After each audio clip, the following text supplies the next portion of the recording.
Buenos días, bienvenidos a otra clase virtual del Grupo Atlas. Mi nombre es Gianmarco David y el día de hoy desarrollaremos el tema de fisiopatología de la hipertensión arterial. Sin más preámbulo, empezamos. Una breve definición antes de hablar de hipertensión sobre qué es la presión arterial. Bien,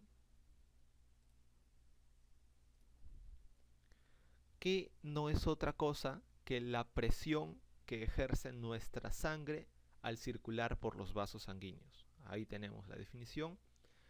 Nosotros, en nuestro cuerpo, tanto el componente plasmático como el componente celular de la sangre circula por nuestros vasos y estos dos componentes chocan contra las paredes. Esa fuerza, ese choque que están ejerciendo, determina lo que es la presión arterial. Bien.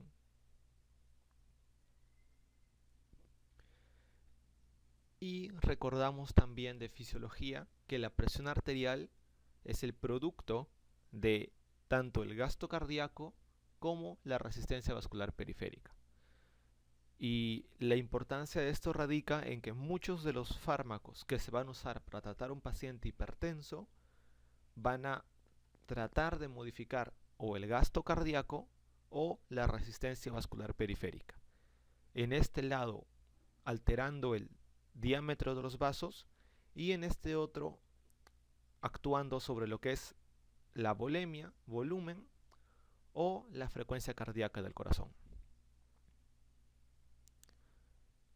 Al mismo tiempo, recordamos que la importancia de mantener una buena presión arterial media, es mantener un buen estado de oxigenación hacia nuestros órganos y evitar lo que no queremos, evitar hipoxia, evitar isquemia y por consiguiente evitar necrosis.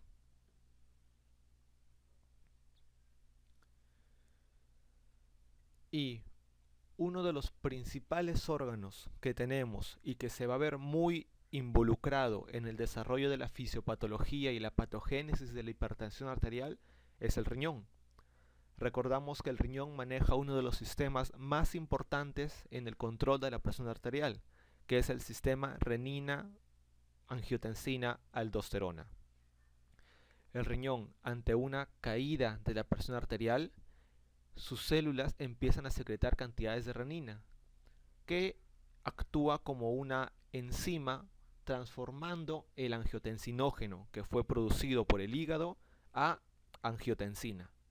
Y esta angiotensina, junto con otras hormonas, van a aumentar la presión arterial en el paciente, sea por aumento en la resistencia vascular periférica o aumento en la volemia.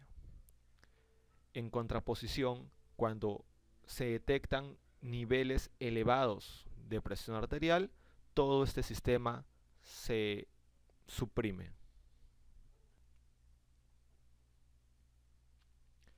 Aquí tenemos una de las definiciones más recientes de qué es la hipertensión arterial, publicada en el octavo reporte de hipertensión por la Sociedad Americana de Hipertensión Arterial en el año 2014.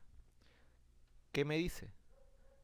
Que la hipertensión arterial es una enfermedad crónica, sistémica y multifactorial, que obviamente se caracteriza por un aumento sostenido, esto es muy importante, de una presión arterial sistólica de más de 140 y una diastólica de más de 90, medida en dos o más ocasiones. Hay que resaltar que una de las cosas más importantes para el diagnóstico de una hipertensión arterial es que tiene que registrarse un aumento de presiones sostenido. Como ejemplo, si tenemos un paciente y medimos su presión arterial en 3 ocasiones y en 2 de ellas me sale una presión elevada y en la otra una presión más bien disminuida, habría que prestar más atención a cuáles son los factores que están alterando esta. Pues para mencionar o diagnosticar a un paciente de hipertensión arterial, tengo que registrar en 2 o más ocasiones presiones sostenidas. En otras palabras, en 2, 3 o 4 mediciones que yo haga al paciente, en todas ellas debo registrar presiones elevadas. Y la importancia, sobre todo del estudio de la hipertensión arterial, es que es uno de los principales factores de riesgo para sufrir un accidente cerebrovascular. Los otros factores de riesgo que acompañan a la hipertensión son la hipercolesterolemia y el tabaco.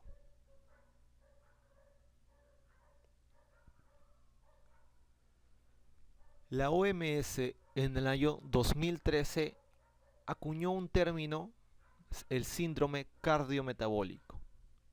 ¿Y qué es el síndrome cardiometabólico? Es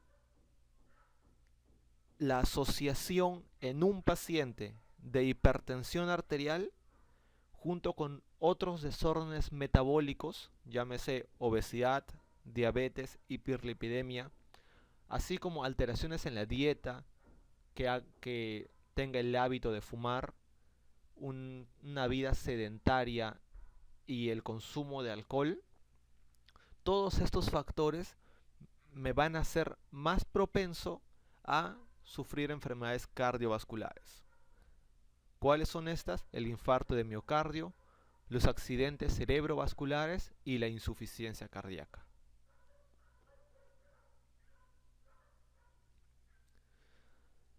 Para hablar brevemente de la epidemiología, nos vamos a guiar de este cuadro, en el que, si prestamos atención acá respecto al sexo entre hombres y mujeres, no hay mucha diferencia. Esta no es una de las enfermedades que discriminan. Afecta por igual a hombres y mujeres. Tiene ciertas variaciones respecto a la clase social, pero ya en relación a los hábitos de vida que tienen estos pacientes. Ahora, si vemos en la sección de edad, vemos que el mayor porcentaje de pacientes hipertensos se encuentran por encima de los 60 años. Pero el pico empieza a partir de los 40. Mientras más va aumentando la edad, más va aumentando la prevalencia de hipertensión arterial. Y por último, si nos guiamos de este cuadro, vemos que los pacientes de raza blanca no hispana son en los que mayor prevalencia se encuentra de hipertensión arterial. Y también resaltar que en estos pacientes son los que se registran presiones arteriales más elevadas en comparación con los demás,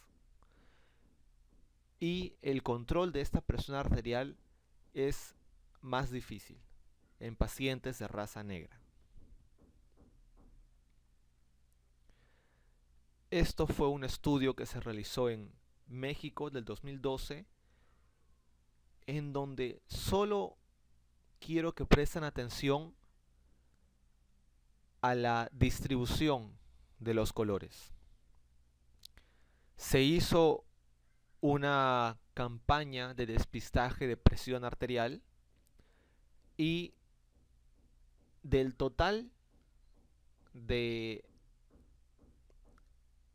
encuestados o total de pacientes que se estudió, que vendría a ser el límite superior de cada columna, solamente los que están de naranja conocían el diagnóstico, conocían o eran conscientes de que tenían hipertensión arterial. Mientras que la columna de gris eran pacientes que recién se habían enterado que sufrían de este trastorno, de esta enfermedad, hipertensión arterial, por esa campaña. Si prestamos atención, el pico más alto es entre las edades de 60 a 80 y aproximadamente una tercera parte de la población hipertensa no sabe que es hipertensa, por lo que desarrolla serios problemas en la salud pública de cada país. En estos gráficos, lo que quiero demostrar es que mientras el paciente controle presiones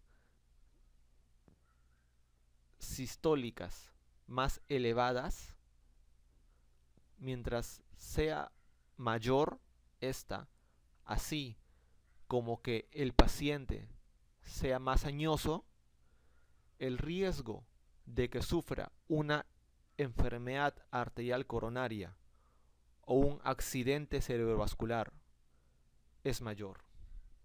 Por lo que nos importa demasiado el control de la presión arterial.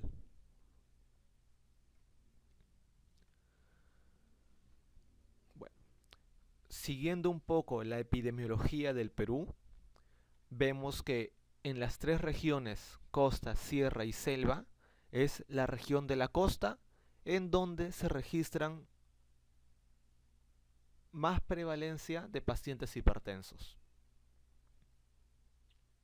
Así como que el pico máximo en el Perú se encuentra igual que en otros países entre 60 y 80 años. Este fue un estudio que se realizó en el 2006. Y la información más reciente que se pudo conseguir a nivel nacional es el estudio Tornasol 2 que se realizó en los meses de enero a abril del año 2013. Vamos a ver qué nos dice. En una comparación entre el estudio Tornasol 1 y Tornasol 2, ¿qué vemos? Que a nivel de la costa ha aumentado la presión arterial. Tanto en hombres como en mujeres. En la sierra también ha aumentado. En esta fila en varones disminuyó un poco. Y en la selva también ha aumentado, tanto para hombres como mujeres, en un contraste con el estudio Tornasol 1.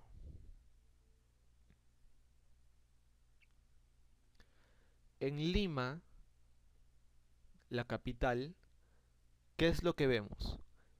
Que la prevalencia de pacientes hipertensos entre el estudio Tornasol 1 y Tornasol 2 fue en aumento. Subió de un 23 a un 26%. La hipercolesterolemia también ha aumentado. La diabetes ha aumentado. Por un lado, bueno, el hábito del tabaquismo ha disminuido, pero la obesidad ha aumentado notablemente y el sedentarismo está que se mantiene. ¿A qué se debe esto? Probablemente a los hábitos que se adquieren en sociedades con más recursos, como es la capital, en contraste a otras ciudades del país.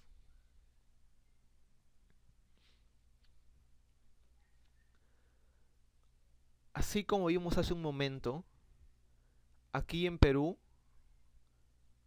vean esos cuadros comparativos. La columna morada indica los pacientes que sí sabían que tenían hipertensión arterial, cuando se realizó una campaña de despistaje, mientras que la columna verde son los pacientes,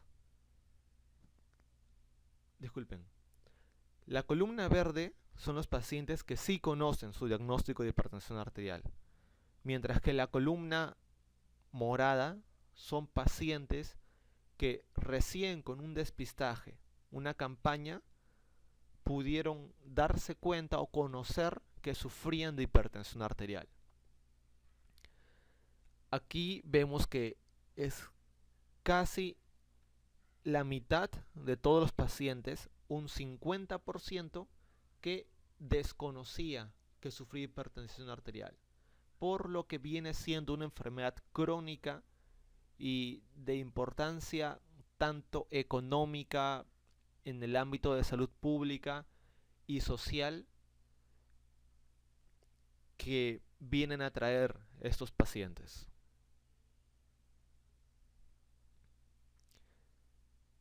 En estos gráficos comparamos aquí. Aproximadamente el 50% de pacientes no sabe que sufre de hipertensión arterial.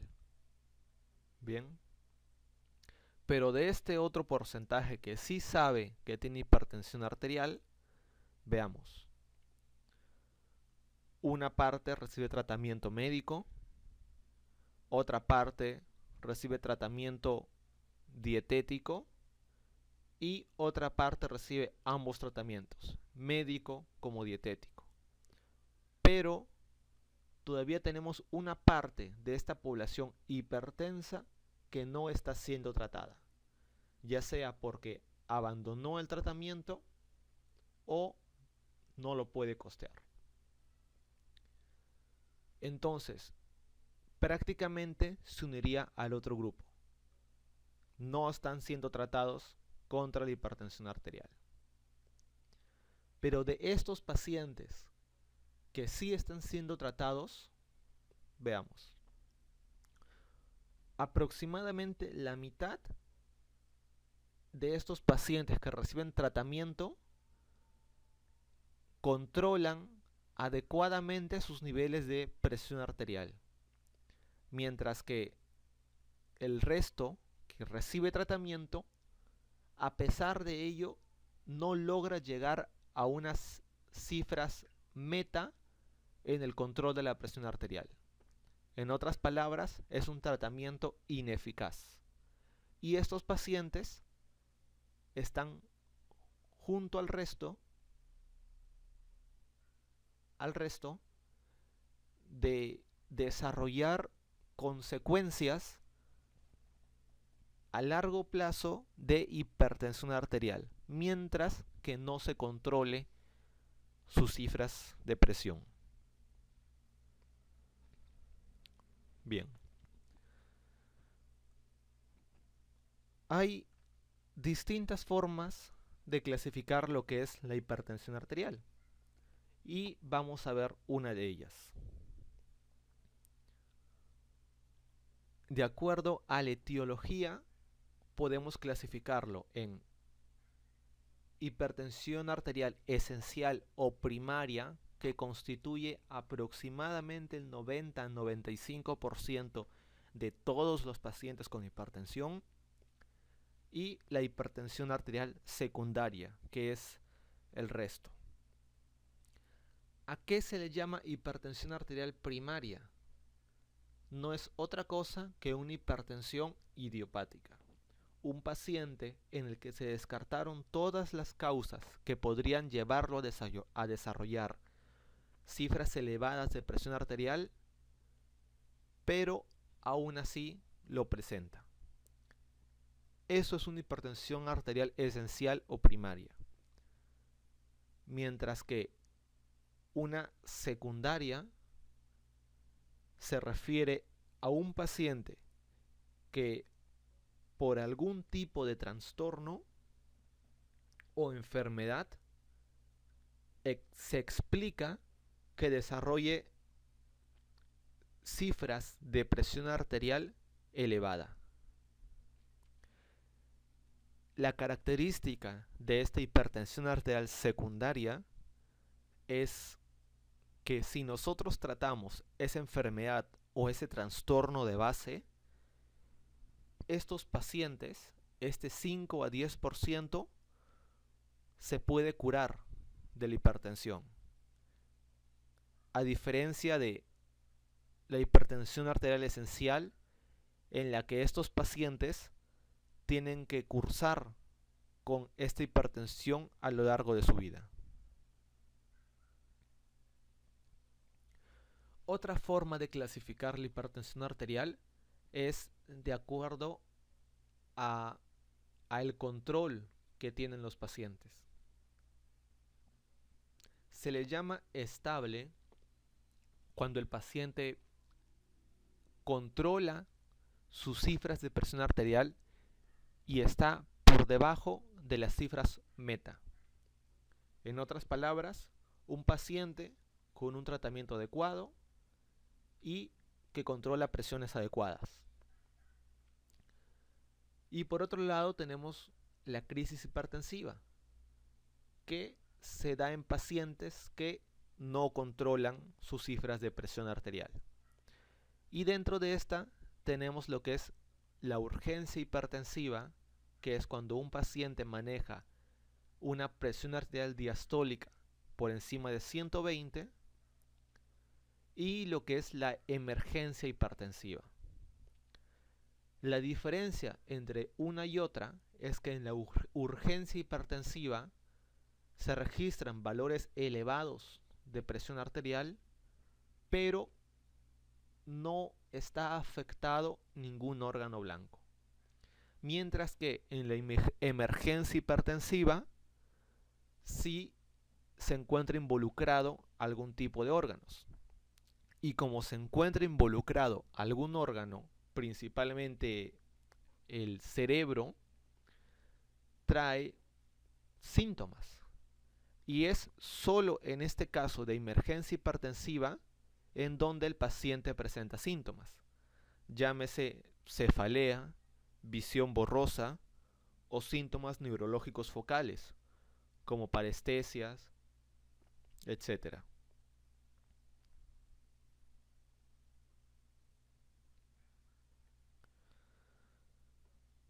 Para hablar de lo que es hipertensión arterial, tenemos que definir ciertas cifras.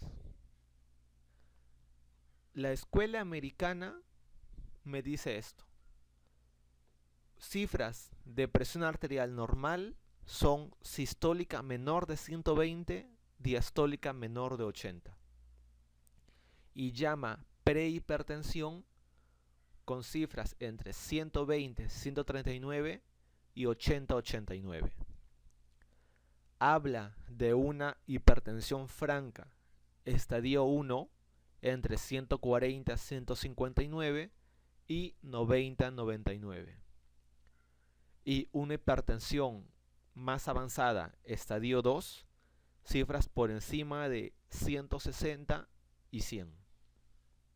Eso es lo que nos dice el séptimo reporte.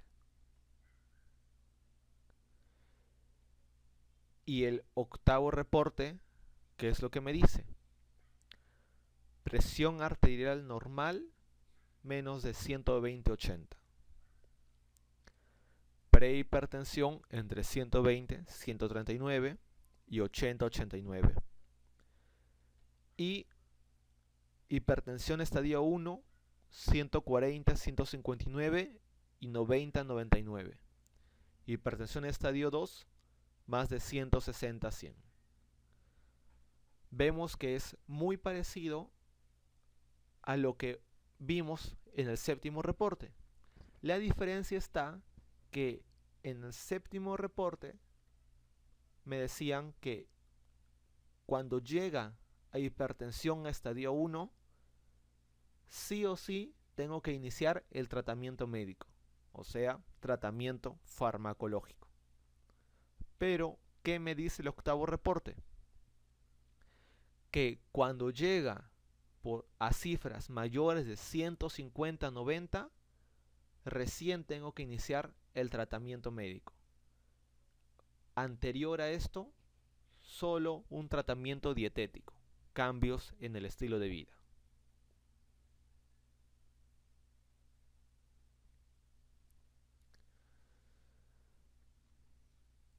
Esta tabla me orienta los valores de presión arterial, pero ya de la escuela europea, en la que ellos acuñan más términos como presión óptima, presión normal.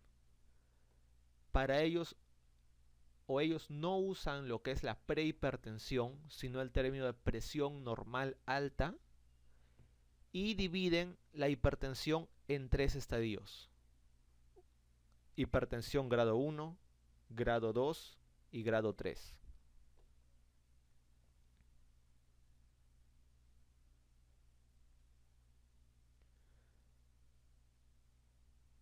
La importancia de mantener una buena presión arterial junto con las otras comorbilidades o factores de riesgo es para disminuir en un paciente el riesgo cardiovascular.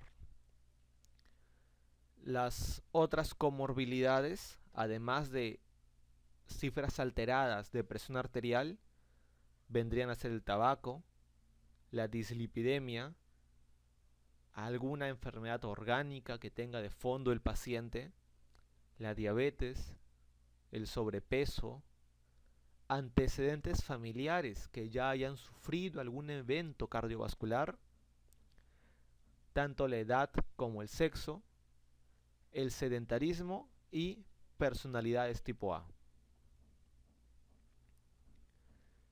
Y la importancia radica en esa tabla. Por este lado tenemos cifras de presión arterial en cada columna más elevadas, y en este lado tenemos factores de riesgo. En cada fila se suman factores de riesgo, así como enfermedad renal crónica, que tenga alguna lesión en algún órgano, y la diabetes. Mientras controle presiones arteriales más elevadas y vaya con más factores de riesgo, su riesgo de sufrir algún evento cardiovascular se hace mayor. Ahí radica la importancia tanto de controlar la presión arterial como los demás factores de riesgo.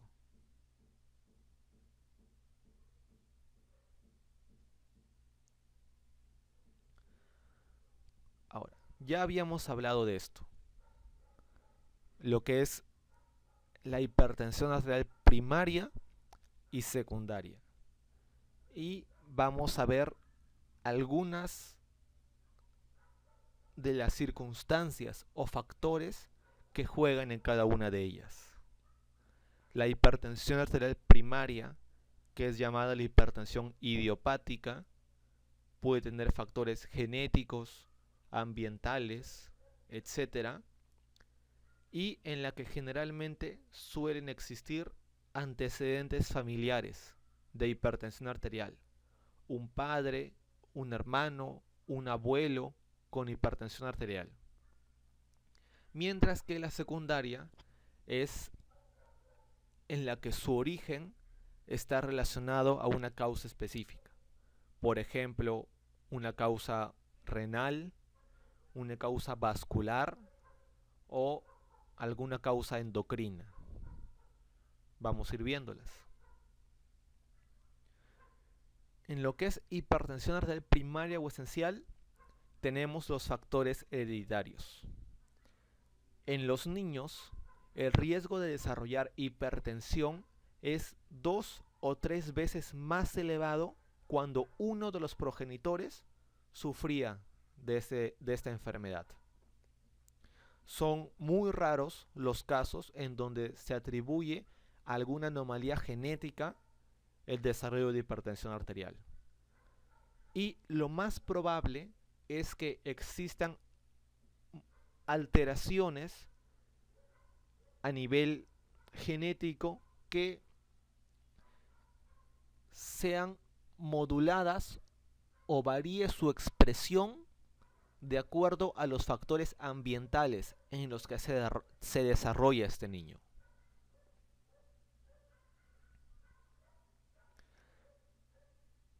Otra de las causas es el sobrepeso u obesidad, que se considera el principal desencadenante de la hipertensión arterial. Simplemente la pérdida de peso en pacientes que están en una prehipertensión puede normalizar los valores de presión arterial. Y el sobrepeso de por sí se encuentra relacionado al síndrome metabólico, que también es otro síndrome que eleva el riesgo de sufrir eventos cardiovasculares.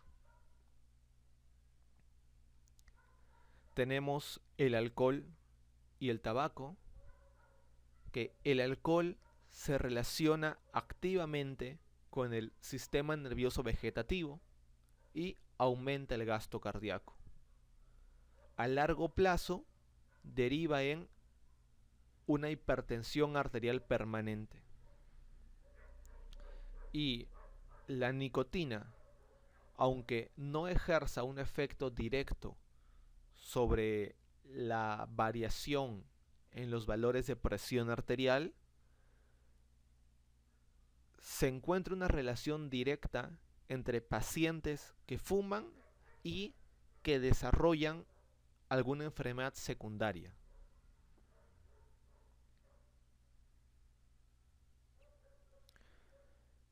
Y por último tenemos el estrés, que es considerado también como uno de los factores desencadenantes, puesto que en estas situaciones se liberan hormonas del estrés, como catecolaminas, y estas provocan contracción de la musculatura vascular y aumento de las cifras de presión arterial.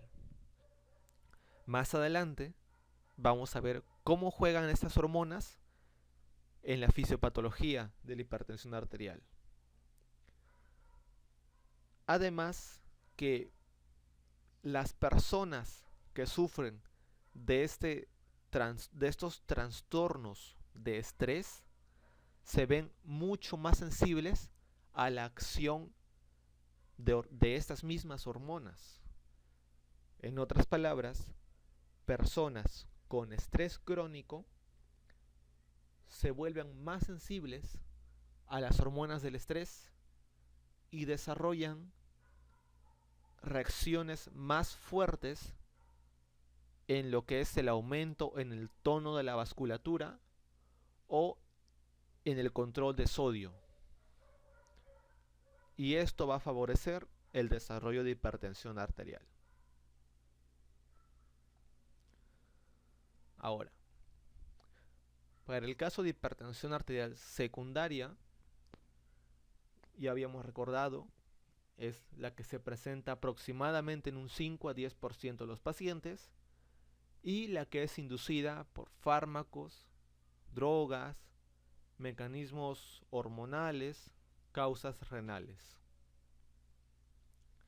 Y dentro de la farmacológica tenemos los anticonceptivos, que por un contenido estrogénico aumentan el angiotensinógeno, aumentan la reabsorción de agua y provocan una vasoconstricción vascular.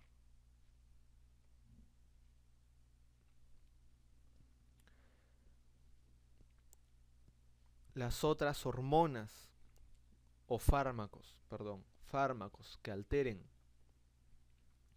la hipertensión vendrían a ser los corticoides o sustancias esteroideas. Los glucocorticoides aumentan la retención de agua y sodio y aumentan las cifras de presión arterial. Y por otro lado los AINES. Los AINES elevan la presión arterial porque bloquean la síntesis de prostaglandinas vasodilatadoras. Tenemos otros fármacos que también elevan la presión arterial, como por ejemplo los anabolizantes, que principalmente retienen fluidos, la ciclosporina, los antidepresivos tricíclicos, el litio y otras drogas como la cocaína, el alcohol, el plomo, que todos ellos me llevan a mantener cifras elevadas de presión arterial. Cuando se suprime la administración de cualquiera de estos fármacos, la presión regresa a las cifras basales en horas o días. Pero para el caso de anticonceptivos, las cifras de presión arterial pueden llegar a normalizarse incluso después de 3 meses.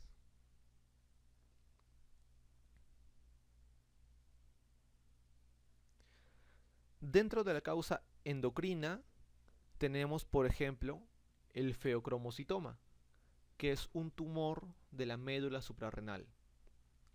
Se estima que representa aproximadamente el 0.02% de pacientes con hipertensión y se debe a que este tumor secreta grandes cantidades de catecolaminas, llámese adrenalina, noradrenalina, y estas me aumentan la resistencia vascular periférica y consecuentemente la presión arterial. También trastornos tiroideos como la hipertensión arterial, como el hipertiroidismo,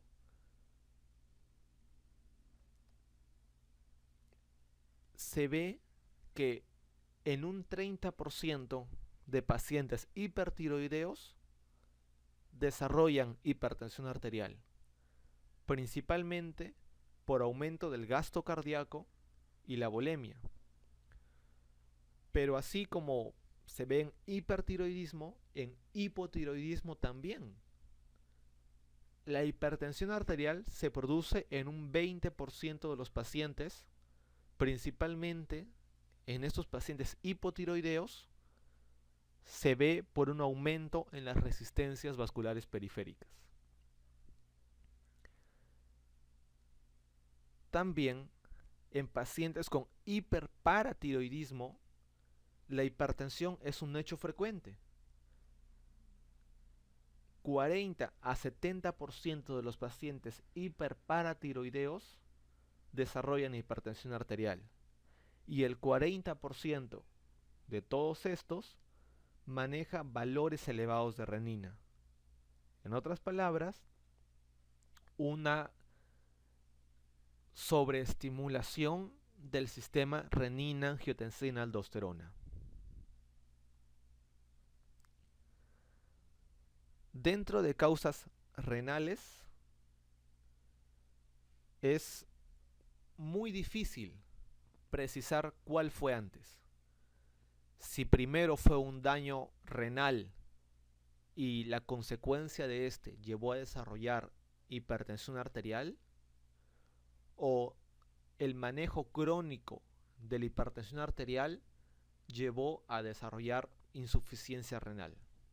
Es difícil precisar si la enfermedad renal es causa o consecuencia de la hipertensión arterial, pues la mayor cantidad de pacientes que acuden a un establecimiento de salud con hipertensión mal controlada y crónica ya tienen algún daño a nivel renal. Y el mejor control de la hipertensión redunda en la mayor protección de la función renal.